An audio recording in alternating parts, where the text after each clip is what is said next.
Megan and I had been married for 8 years. From the outside, we seemed like the ideal couple, a beautiful home, 2 adorable kids, and careers that were flourishing. People often told us how lucky we were to have found each other, and for the longest time, I believed it too. We met in college, during a study group for a particularly grueling economics class. Megan was smart, driven, and had this infectious laugh that made you want to be around her.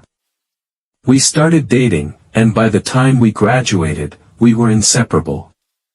Life after marriage was good, until it wasn't. The first cracks began to show when Megan started working at a new firm. She was excited about the opportunity, and I was happy for her. Her boss, Alex, was often the topic of conversation at dinner. "Alex is brilliant," she'd say.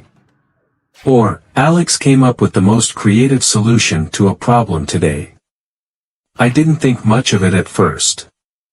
Megan had always admired driven people, and Alex seemed like just another mentor figure.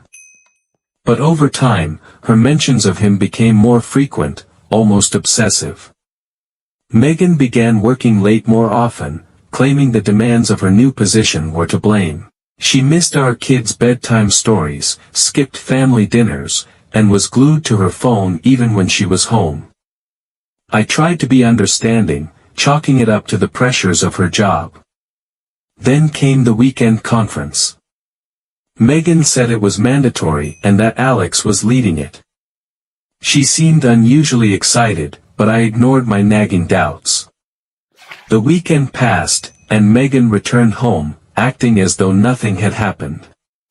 But something had happened. A week later, I found the proof I hadn't been looking for. Megan had left her laptop open on the kitchen counter while she was out running errands. A message popped up from Alex. "Last weekend was incredible. I can't stop thinking about you." My heart stopped. I clicked on the thread, my hands trembling. The messages painted a vivid picture of their affair, secret meetings, hotel rooms, and declarations of love. When Megan came home, I confronted her. I'll never forget the look on her face when she saw the messages open on her laptop. "I can explain," she said, her voice shaky. "Don't," I interrupted. "Just tell me the truth. How long has this been going on?" She admitted it had been happening for 6 months. She claimed it wasn't serious, that it was just a distraction from the monotony of our marriage. A distraction? I couldn't believe what I was hearing. I had been here, raising our kids, supporting her career, and she had been out betraying me. I told her to leave. She stayed with her sister while I tried to make sense of everything. I wanted to protect our kids from the fallout, but there was no way to shield them completely. Megan begged me to go to counseling, to give her another chance. She said she regretted everything and that she loved me.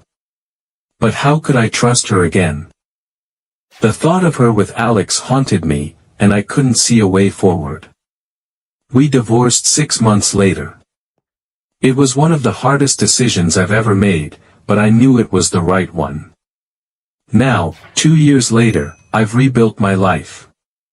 I'm focused on being the best dad I can be and have even started dating again. The pain of Megan's betrayal is still there, but it no longer defines me. Her affair didn't just end our marriage, it forced me to rediscover myself.